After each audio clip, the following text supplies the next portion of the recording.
so 3 of the 4 are out there. Alright, so the last 2 are outside of pillbox. Can you ping again? IQ's going to the red, peeking red window. They're right dead. Alright. Save the Op 4 eliminated. Mission successful.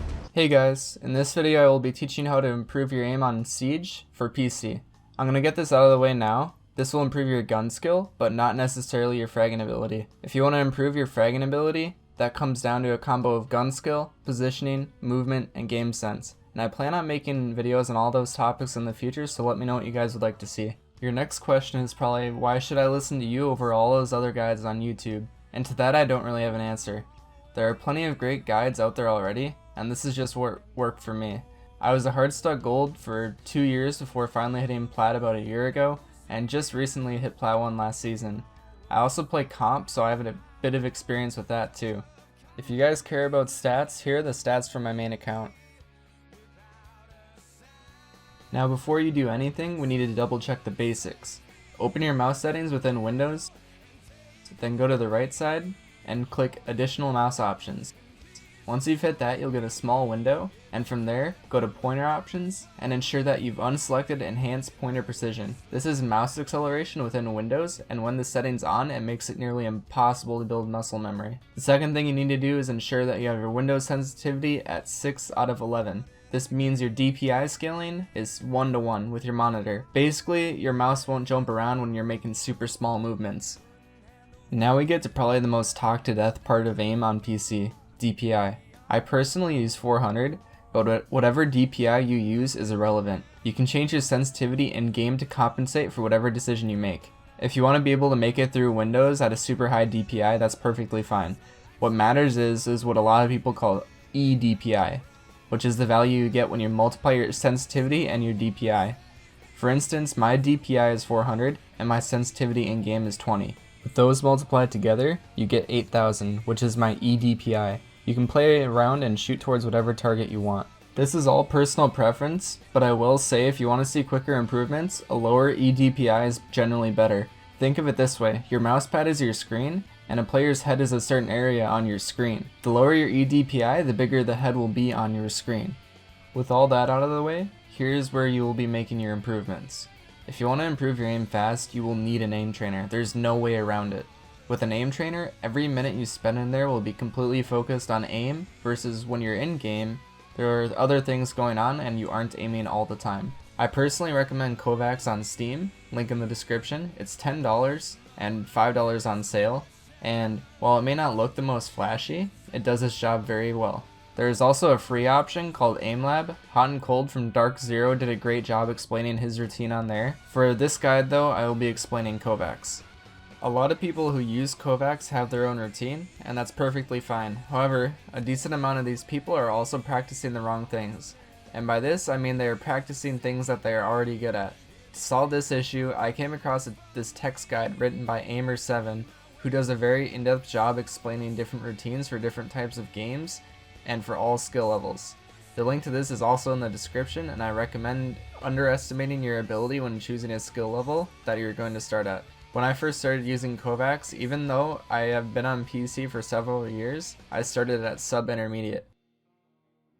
This is a quick way to give yourself a reality check as to how good your aim really is, and if it is in fact too easy, you can easily jump to the next tier. Siege is a click timing game, so when you're looking at routines, I recommend those over tracking based, but you can also look at complete routines in order to be well rounded. As of now, I use the intermediate click timing routine. Just to kind of give you guys an idea of what this looks like, I will be going through a few of these. The first one I do is called 1 wall 5 targets Pasu. This is really good at testing your timing abilities as well as your tracking.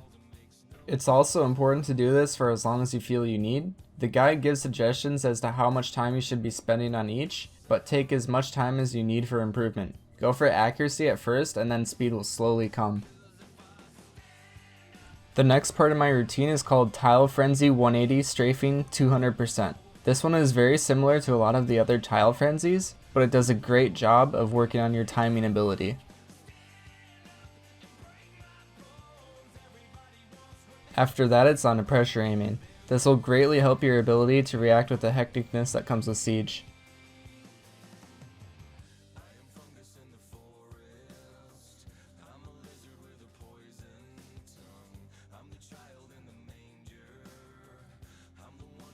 Then comes one of the most challenging levels, Target Acquisition Flick Easy. This one is anything but easy, but there's also a non-easy version that is even more difficult. You will definitely notice a difference after playing this one.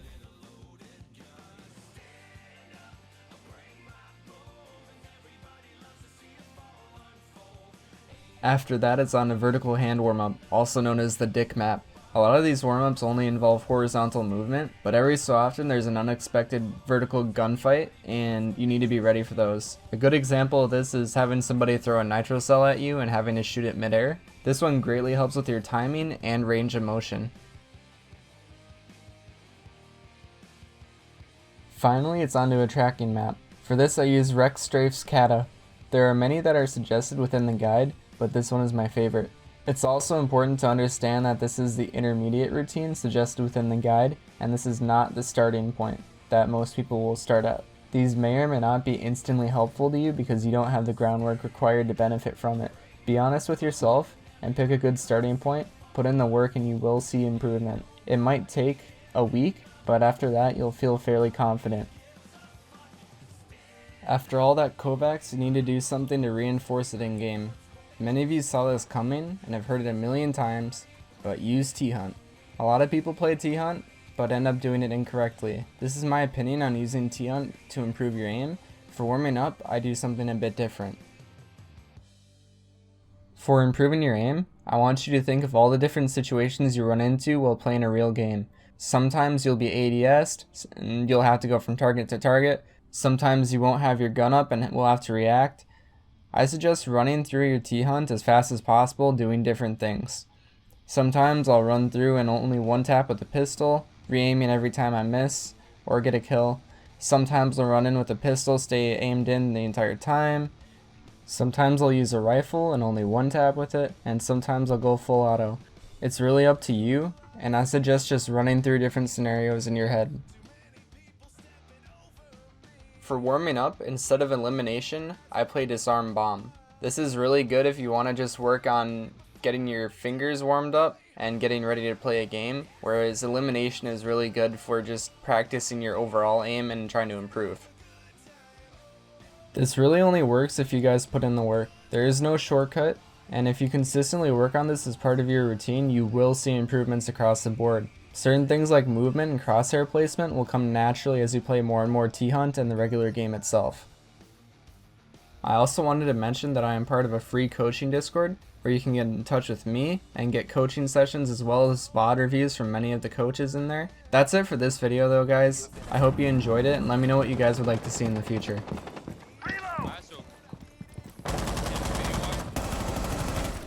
Where? I'm getting full flash, bro. Big. One is outside the kitchen window.